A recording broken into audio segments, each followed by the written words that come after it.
votre emploi, votre rendez-vous chaque mercredi sur BFM Lyon. Bienvenue cette semaine. On va s'intéresser à la reconversion professionnelle avec mes invités. Dorothée Dubois, psychologue du travail à Pôle emploi, et Lydie Catalano, ancienne professeure d'art plastique qui s'est reconvertie dans un tout autre secteur. Vous allez le voir dans un instant. Bonsoir mesdames. Merci d'avoir accepté notre invitation. On va vous retrouver tout de suite. Mais d'abord, pour essayer de mieux comprendre la situation, quelques chiffres à vous donner ce soir pour débuter qui concernent bien sûr la reconversion professionnelle. En 2019, regardez, 55% des Français disaient avoir envie de se reconvertir. 21% sont en pleine reconversion. 17% en ont déjà fait une. Et ce chiffre augmente nettement quand on demande juste si les gens y ont pensé au moins une fois à cette reconversion. Plus de 9 Français sur 10 pensent à cette reconversion. Lydie, on le disait à l'instant, vous avez franchi le pas. Vous étiez professeur d'art plastique il y a 5 ans et demi. Vous avez décidé de quitter l'éducation nationale. Vous faites quoi aujourd'hui ? Alors aujourd'hui, j'ai la chance d'avoir rencontré des associés qui m'ont permis de réaliser un rêve qui est de travailler dans l'intelligence artificielle. Et donc, dans notre société, on conçoit des produits qui sont à destination de la formation et du jeune public, prof un jour, un peu prof toujours, et aussi pour tout ce qui est santé mentale, dans les chatbots et les algorithmes. Vous avez complètement changé de domaine du coup. Alors, j'ai pas l'impression d'avoir changé de domaine, j'ai l'impression d'avoir changé de médium. C'est-à-dire que quand j'étais dans mon parcours artistique et quand j'étais enseignante, je m'intéressais à l'humain. Et aujourd'hui, je m'intéresse à l'humain, mais avec de nouveaux outils qui sont un peu plus in. Et comment vous est venue cette décision de quitter l'éducation nationale ? Il y a eu un déclic, ça faisait plusieurs mois, peut-être plusieurs années que vous y pensiez ? Ça a été très rapide dans mon cas. L'élément déclencheur, ça a été les attentats de Charlie Hebdo. En 2015. En 2015. Et c'était le 7 janvier, j'ai quitté le 9 janvier. Donc ça a été très rapide. Et après, j'ai passé un concours en école de finance le 14 février. D'accord. Et pourquoi vous décidez à ce moment-là de tout arrêter après ces attentats ? Parce qu'en fait, ce que j'aimais dans l'art, c'était le fait de regarder les gens. J'ai beaucoup travaillé avec Monsieur Lamotte sur en psychiatrie, pas mal de choses comme ça. Et je me suis dit, je m'attendais pas à ce que la société ait autant changé. Et du coup, je me sentais étriquée dans mon rôle de professeur et dans ce que je pouvais transmettre aux étudiants. Et du coup, je me suis dit, il faut que je fasse quelque chose que j'ai jamais fait et que je me mette un coup de pied aux fesses. Dorothée Dubois, retrouver du sens, Lydie, c'est ce qui a lui fait prendre cette décision. Vous constatez quoi à Pôle emploi ? C'est également ce que vous disent les gens qui viennent pour une reconversion. Ils veulent retrouver du sens à leur vie pour changer de vie complètement ? Oui, ça peut être un des critères, un des éléments, un des déclencheurs, le sens que l'on souhaite donner à sa vie et donc au travail. Maintenant, il y a d'autres éléments déclencheurs à la reconversion, comme par exemple un handicap qui survient et donc une obligation de changer de métier parce qu'on ne peut plus exercer les emplois que l'on occupait précédemment ou tout simplement saisir entre guillemets l'opportunité d'une fin de contrat annoncée pour se re-questionner quant à ce que l'on souhaite faire. Alors il y a des personnes bien sûr qui viennent vous voir parce qu'elles en ont envie. Aujourd'hui, on imagine également qu'avec cette crise économique que nous vivons, beaucoup de personnes vont être également contraintes de se reconvertir. C'est un autre profil que vous vous attendez à recevoir de plus en plus ? Alors, c'est vrai qu'on peut s'attendre à en recevoir. Mais maintenant, Pôle emploi, on a continué à travailler pendant le confinement, en visio, en audio. Donc, en plein confinement, en pleine crise sanitaire. Et moi, ce que j'ai remarqué, mais de ma petite fenêtre, moi, Dorothée Dubois, avec mes collègues, on est 20 psychos sur le Rhône. En tout cas, moi, ce que j'ai remarqué, c'est que c'était pas forcément la première chose qui était énoncée.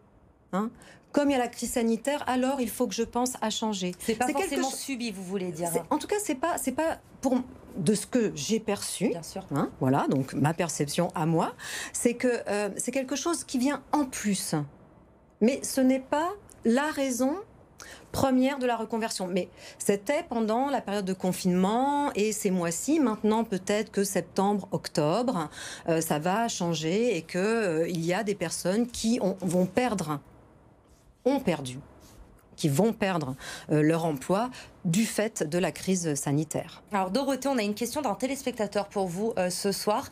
Alexis qui nous a écrit, il nous explique qu'il veut changer de métier car il ne se sent pas épanoui aujourd'hui dans son travail, mais il a peur de se lancer et il ne sait pas vraiment ce qu'il a envie de faire. Du coup, il vous demande comment savoir vers quel secteur m'orienter, savoir ce qui est fait pour moi réellement. C'est le principe en fait d'un accompagnement, je dirais, à la réflexion autour du repositionnement professionnel. Il y a, et ça s'appuie beaucoup sur une réflexion justement, de savoir, d'essayer d'appréhender ce qui est important pour soi, ce qui fait sens, mais aussi quelles sont potentiellement les croyances limitantes sur soi, sur l'environnement, connaître aussi, repérer quelles sont ses aptitudes, ses compétences. On parle beaucoup de savoir-être ou de qualité personnelle pour que ce soit quand même en accord aussi avec ce que l'on va envisager. Et puis, il y a bien évidemment le marché du travail. Évidemment. Il y a des secteurs qui restent encore plus porteurs que d'autres. Mais ça ne veut pas dire que des personnes ne peuvent pas se reconvertir dans des secteurs qui paraîtraient moins porteurs. Mais aujourd'hui, il n'y a pas de peur ou d'appréhension à avoir si des gens nous regardent, qu'ils ont envie, comme Alexis, de se reconvertir, mais qu'ils ne savent pas vraiment quoi faire. Vous êtes là également pour les accompagner et on peut se lancer, même si on n'a pas un projet défini avant de commencer cette reconversion. Tout à fait. Tout à fait. Nous recevons chaque jour les conseillers Pôle emploi et les psychologues du travail de Pôle emploi, des personnes qui viennent avec « je ne veux plus, je ne peux plus, mais je ne sais pas vers quoi aller ». Voilà. Et c'est donc tout un processus d'accompagnement qui peut être plus ou moins long, qui va justement aller repérer ce que je disais tout à l'heure, les intérêts, les valeurs, ce qui fait sens, les aptitudes, les compétences. On n'a pas forcément de déroulé systématique, en tout cas dans nos prestations à Pôle emploi. Ça va dépendre de ce que la personne souhaite aussi connaître d'elle-même et ce qu'elle connaît déjà. Lydie, pour vous, on l'a compris, le problème ne s'est pas posé puisque vous saviez ce que vous vouliez faire en quittant l'éducation nationale, mais tout de même, ça a dû quand même être pas forcément toujours simple. L'éducation nationale, c'est un CDI à vie, il n'y a pas de risque. Et quand même, vous prenez cette décision. Il y a quand même eu un petit moment, une petite appréhension de votre côté. Vous avez dit, est-ce que je ne fais pas une erreur? Est-ce qu'il ne faut pas réfléchir un peu plus? Alors, au mois de janvier, je ne savais pas où j'allais aller. C'est vraiment venu après. Et moi, ce qui m'a aidée, c'est l'avantage d'avoir gardé une pratique artistique à côté. Donc, du coup, j'ai été familiarisée avec les concepts du web, du docu-série, du web documentaire. Donc, du coup, ça m'a ouvert une porte. Mais après, moi, dans mon cas, le syndrome de l'imposteur, vous devez en entendre parler chez les gens qui se reconvertissent. On arrive sur un marché où on est plus âgé. Moi, je suis rentrée en concours directement en 4e année, donc j'ai pas le background de 3 ans des gens qui sont dans ma classe. Vous vous sentez moins légitime, du coup, c'est oui, ça ? on se sent moins légitime. Et du coup, c'est là où l'accompagnement des proches est extrêmement important. Et moi, j'ai été vraiment très soutenue parce qu'il y a des moments où c'est le TGV de l'émotionnel. Dorothée, pour les téléspectateurs qui nous regardent et qui voudraient se reconvertir, justement, que doivent-ils faire? Quels conseils vous pouvez leur donner? Quelles démarches doivent-ils faire? Alors, déjà, le point de départ, peut-être, c'est que, ce que je pourrais dire, c'est que tout le monde n'a pas besoin d'un accompagnement avec un professionnel. Il y a des personnes qui se reconvertissent parce que, elles y arrivent comme ça, toutes seules. Bon. Et puis, sinon, si on sent qu'on a besoin d'être accompagné parce qu'on est un petit peu perdu, on ne sait pas par quoi commencer, comment s'y prendre, à ce moment-là, il faut repérer peut-être quel opérateur du Conseil en évolution professionnelle, le CEP, peut aider. Et donc, il y a des opérateurs nationaux du Conseil en évolution professionnelle, que sont Pôle emploi, plutôt pour un public demandeur d'emploi, l'APEC, plutôt pour un public cadre, demandeur d'emploi ou salarié, Cap emploi pour les personnes en situation de handicap, la mission locale pour les moins de 26 ans, et les opérateurs régionaux qui sont déterminés par France Compétences pour les autres, les travailleurs indépendants, par exemple. Pour les autres profils que je n'ai pas cités. Et le CEP, ce que je tiens à dire rapidement, allez-y, je vous en prie, c'est que c'est gratuit. Et c'est donc accessible en fait à tout actif de 18 à 70 ans. Et donc c'est à noter, effectivement. Lydie, le mot de la fin pour vous, aujourd'hui, 5 ans et demi après, Comment vous définiriez ce choix? Qu'est-ce que ça vous a apporté? Vous êtes différente de la Lydie d'il y a 5 ans et demi?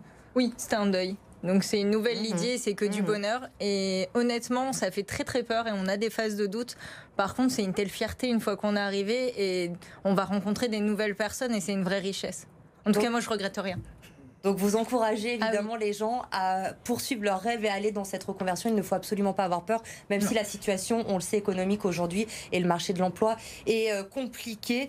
Merci beaucoup mesdames. Un chiffre à vous donner également, le chiffre de la semaine dans C'est votre emploi. Cette semaine, c'est 10%. Un salarié sur 10 est encore en télétravail. On le sait, hein, c'est le thème du moment dans l'emploi. Un chiffre qui ne cesse de baisser tout de même, puisqu'au moment du déconfinement, près d'un salarié sur 2 n'était pas présent au bureau. Mais le télétravail s'est imposé et d'ailleurs, cette information tombée hier, les syndicats réclament la mise en place d'un cadre. Ils demandent un nouvel accord national pour protéger les salariés contre les dérives. Le patronat qui a accepté hier d'ouvrir une négociation, une réunion aura lieu le 3 novembre prochain. On en reparlera bien sûr du télétravail dans C'est votre emploi. Demain, votre rendez-vous du jeudi, votre santé avec Emmanuelle Lafou, la directrice générale de la CPAM. Nous parlerons avec elle de l'importance du tracing pour freiner l'épidémie. Comment ça se passe? Quels sont les résultats? Elle sera mon invitée avec Pascal Auclair, bien sûr, qui m'accompagne chaque semaine pour votre santé. Rendez-vous demain, 17h45 sur BFM Lyon. En attendant, l'info se poursuit. Je vous souhaite de passer une excellente soirée.